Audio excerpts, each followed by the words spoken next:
Hi, it's Deb Putnoy in the Drawing Lab in Boston, Massachusetts, and I want to say hi to everyone out there. Um, I'm hoping that my audio is okay, and that's syncing up. Anyway, hope it's all right. I want to talk to you today about the ABCs of drawing. We're working our way through here, and we are on the letter K. Keep going. So if you want to see the other videos that I've done, you can look in this group in the Drawing Lab, and I've gone through A through what's before J. I've done those, and today we're going to do K, which is keep going. And I was thinking about this a lot over the last couple days about what I would talk to you about in terms of keep going. Like, what does that mean um, as an artist, as someone maybe that's not even involved in the arts? Like, what does it mean to keep going even when you're frustrated? So I know a lot of times when you're involved in any kind of creative process or even in life sometimes, it's like, how do you keep going even when you're frustrated? And so I want to talk to you a little bit today about what I do to keep my practice going even when I'm feeling um, like I just don't have it in me, or I have no more ideas, or how to keep this whole process engaged and in the flow and in the state of keeping on. So when I talk about my ABCs of drawing, I really am talking about a process over time that's not about, I'm not teaching you how to shade or how to draw realistically, or there's so many wonderful videos on YouTube or that you can find out about how to draw in that way. I'm really talking to you from my place of being an artist for the last couple decades and about things that I've learned over time about what really helps and helps my students. So the idea of keep going and working even when frustrated, like what are some of the things that you do to help yourself keep going when you don't know what to do? One thing that I have always done as an artist is that I always kind of keep my art, even when I think that things aren't going so well. So here's a little drawing that I did of a face. I have no idea when it's from. I just went through my flat files and was just kind of picking up things I could kind of talk to you about what I do. I have a bin. I have a drawer that I work on. I mean, not a drawer. I have a table that I work on in my studio, and then I have a giant drawer, probably 5 feet long by 3 feet deep, and then probably another 2.5 feet wide. And I just put things in there that are like old print or old drawings, things that I cut up or they didn't really work out for me. And so I want you to think about when you're working, when you're drawing, when you're creating, you sometimes get that feeling like, oh, this is horrible. And I know a lot of people just like throw their stuff out, or they just get so frustrated they stop working. And so in that mindset, I want to really help you think about like when you feel that sense of, I just can't do this anymore. Like it's just so frustrating that I don't even want to deal. I don't want to do my art. I'm so frustrated. Put it aside, put it in a drawer, and think about a time that you could use something to work over. Because sometimes you'll go back to something, you're like, oh wow, I see something in that that's really interesting to me, and I want to kind of work with that. Like even with this drawing, it was in that box, and now I'm looking, I'm like, some of the lines are kind of interesting to me.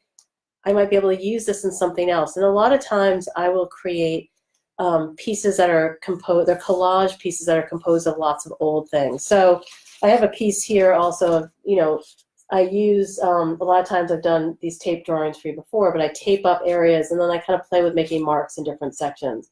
And a lot of times, so this was in that drawer, it's kind of creased, it's bent, so I'm not going to use it as a piece, but I might just start cutting up. And I'm going to show you kind of what I do for my process of keep going.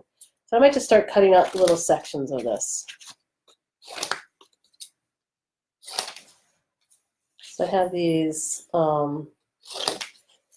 little moments from this drawing, and I can start playing around with the little collage elements. I also have this nest. I was doing a lot of work on nests, empty nests. My son went off to college this year, thinking about that a lot. But I haven't really finished this drawing. It feels kind of like it's not really there. So this is also kind of a component that's like, okay, it's not there. It's not really working yet. What are ways to keep my process going that I'm not just like, okay, I'm just going to throw this out and let it go? And so one of the ways that I do that is I just start to play around, and I don't know if you can see this if I angle it down just a little bit, but I might start, and again, I do this on a big table, so I'm just giving you like a little snippet into my process. And I'm going to give you two kind of things that you can do. One is this, to keep going, to kind of with your stuff, is that you might just start playing around with, you have your, one element, and then you just start to see like, okay, if I add this element here, like what kind of conversations start to happen? Maybe that doesn't work. And then it's almost like a puzzle. And this is where it's like kind of an intuitive game in a way. It's like you start to think of like what starts to happen, what starts to activate the page in a different way. So it's like you have these pieces, they haven't really worked. How can you start to reuse them in a different kind of way?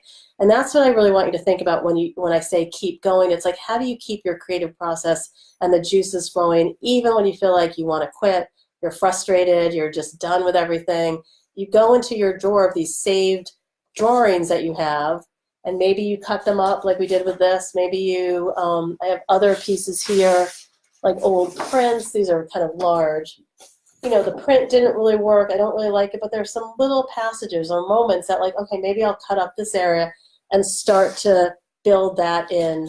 Hi, Jessica. It's nice to see. You start to build that into your piece. So I want you to think about like, it's about process. And when you're in this space of, not knowing what your end product's going to be, is to kind of save all your things and then start to build a new piece of work on. It's like kind of generative, like you build it off the thing that you've done before.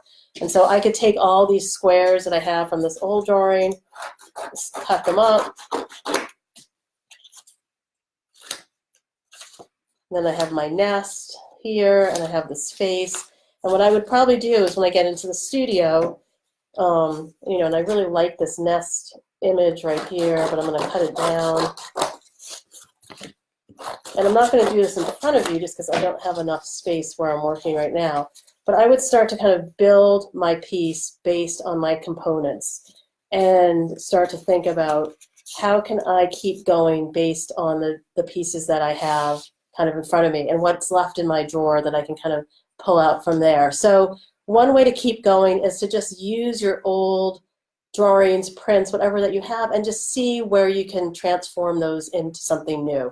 And so that idea of like not letting the frustration take over your process, but pushing through the frustration to see what you get to on the other side. The next thing that I want to share with you as a way to keep going is to have like an inspiration like card deck. So I have this deck of cards of things that just like, I don't know what to draw, I'm feeling frustrated, I want to keep going with my process, but I don't want to think too much. And I know writers do this a lot. They'll have like prompts that will keep them going.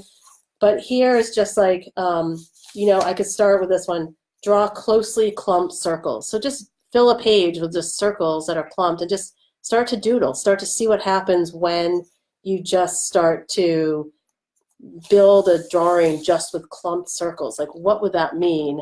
And what would that look like? And so you can just have, if you want, this is like if you went into a museum and you were wanting to draw and get inspired and keep going with your process, find a painting or an object that's filled with shapes and draw what you see. Find a painting with dots.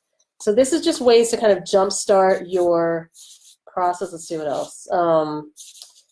Draw dark diamonds, and then you could find a painting even on the internet to kind of inspire your work. So what are ways in your drawing process that you can keep going that propels you to that next space where you can kind of take off in your own ideas and your own style and your own experimentation? So and you can just make a pile, grab a pile of index cards and just, make, let me see if there's any others that might be, use the edge of your pencil and draw marks. And then you could also find, look at some Van Gogh drawings and be inspired by his drawings that use a lot of these like short little marks to build his drawings. But what are ways in your toolbox that you could use, drawing or, different things to inspire your creativity? And I would love to know,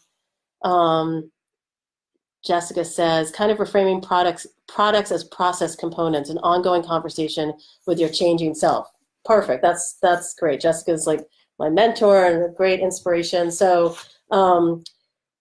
yeah, I mean, we're always changing. And so when you make your work and you kind of save it and then you go back to it and you're in a different place than when you made it and you refer back to it, that too is like it's like a process over time. And I know that when I worked for Jessica, we talked a lot about like process folios and looking at your work over time. And even as an artist, like your whole body of work over time is all these different things that you create. And sometimes going back to like an old drawing that you have and looking at it and then saying, you know what, I'm going to use this in a bigger place. I'm in a different space with this piece now. At the time you made it, you might have hated it, you put it away, and then you come back to it, and then it's like you see it with different eyes, you have new eyes, and then you can use it in a new kind of, in a new way. So I really want to, going back to my ABCs of drawing here, I really want you to think about ways to keep going. Like, how can you move your process going as you change over time, and not to let the frustration get to you. And I think some of that frustration is that sense of like, it has to be perfect. We have to be perfect. We have to know what we're doing when we're doing it. And I really want to encourage everyone to be in a place of process, of experimentation, and to just push yourself through those times when you feel like frustrated or like that you just can't get to that next space. Like, it's okay to be in that uncomfortable space as long as you keep going. And I think for most artists, whether you're a writer, an artist, a poet, whatever you do, it's the going, it's the practice over time, it's the keep going, it's a journey. And so I just want to come on today and get to the letter K of encouraging you to keep going in whatever your process is. And tomorrow or the next day, I'll talk about losing your way, which is L, which is our next letter. So thank you for joining me today. And I hope you will keep going in your process, whatever that is. And if you have any questions about materials or ideas or anything, please ask away. I'm here for any questions. And I also I just started a new podcast, brand new, called Art for a Change. And I put the link above. And I also, if you want to get one of my Make a Mark exercises, I put a link for that as well. And I will share with you some of the ways that I teach how to open up your drawing mind and connection to that way of exploring your creativity through your drawing mind. So have a great day, and I will see you later during the week. Okay, take care. Bye-bye.